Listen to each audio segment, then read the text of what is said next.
What a match we've got for you tomorrow, live on ESPN2. AC Milan taking on Juventus. Coverage of that match starting at 2 p.m. Eastern as we welcome Gab Marcotti into the show. As we record this, the game is going ahead despite COVID fears amongst the Juventus squad, Gab.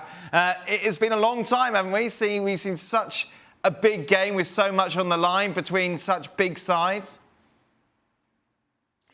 Well, no question about it. I mean, as far as Milan are concerned, they've been top of the table since week 1 of the season. The last time that happened was 10 years ago. Wow. When the Milan manager was a man named Max Allegri, of course, would go on to win 4 titles at Juve. So, yeah, it's been a while here.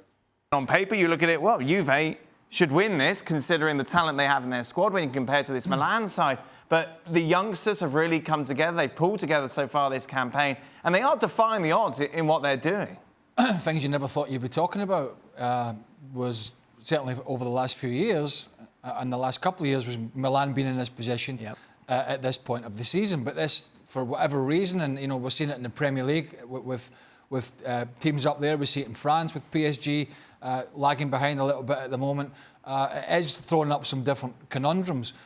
Obviously, Ibrahimovic, I think it's 10 games he's missed now or so, but it does take a little bit longer to heal the old muscles when you're 39. Kessie's been a big player for them. I like him in there. Leao and Rebic have sort of been in and out up front, still getting the goals. But Juventus are not, you know, it's a new era under Pirlo. And, you know, obviously they're chasing their tail big time for the first time in a lot of years. I mean, I'm not saying they've been behind, but they've not been behind this far and this far down the league for a long time. And so it really is, you have to say, it would be a must-win game for them if they want to push themselves back into that title race. Because it looks like it's only Inter at the moment, who have got absolutely no European competition to worry about now, that are going to be their biggest challengers. But if Juventus do get a win, that's going to start asking this Milan side over the next few weeks some more questions, because then you've got to bounce back. Let's pick up on that point, Gab. Is it fair to say this is a must-win game for Juventus? I think it would have been a must-win game if they hadn't won the weekend before. I think they can get away with not picking up all 3 points here. But then the must-win game becomes, of course, that Napoli game, which they have to make up, where, originally Napoli didn't show up again because of COVID restrictions, and they were initially awarded the 3 points and had those 3 points taken away. Let's not forget, they have that game in hand. I think that makes a pretty big difference in terms of the ground that they can make up. But certainly, I think it's a huge game. I think it's a defining game for Pirlo, both about the football he wants to play and about Juventus showing that they can get results against other big clubs. The issue this season has been very, very simply, in the 3 games that Cristiano Ronaldo hasn't played, they got just 3 points, and that hurts you. Cristiano Ronaldo is there, and I think it's going to be pretty critical that they find a way to get points. But I wouldn't go so far as to say, this is it. This is their season right here. What's the big narrative from Milan's perspective going into this clash, Gab?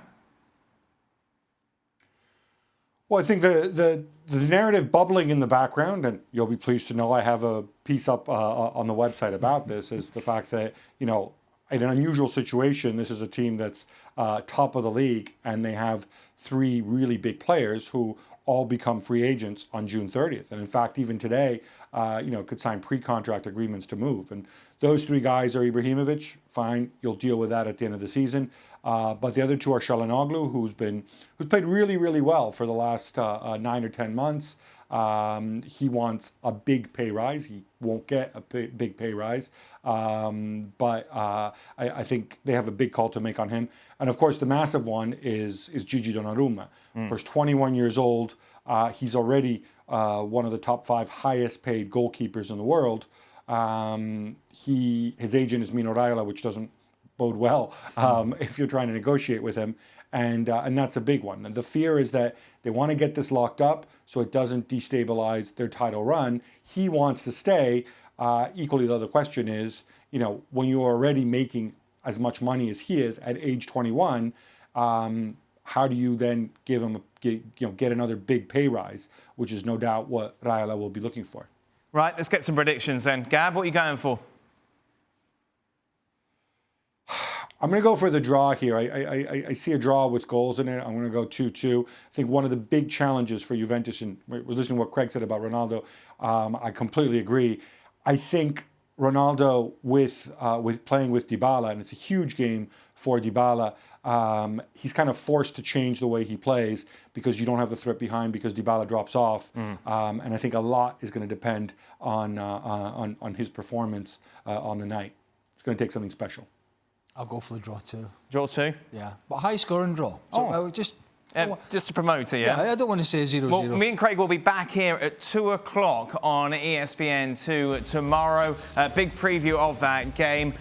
Meanwhile, leading up to that, of course, everybody else in action as well. It's a national holiday in Italy. It all starts early. Cagliari taking on Benevento, that game on ESPN+. Then 8 games between that and our big game on ESPN2. It's Milan against Juventus. Well, thank you very much for watching ESPN on YouTube. For more sports highlights and analysis, be sure to download the ESPN app. And for live streaming, premium content, and let's not forget as well, ESPN FC 7 days a week. Subscribe to ESPN+.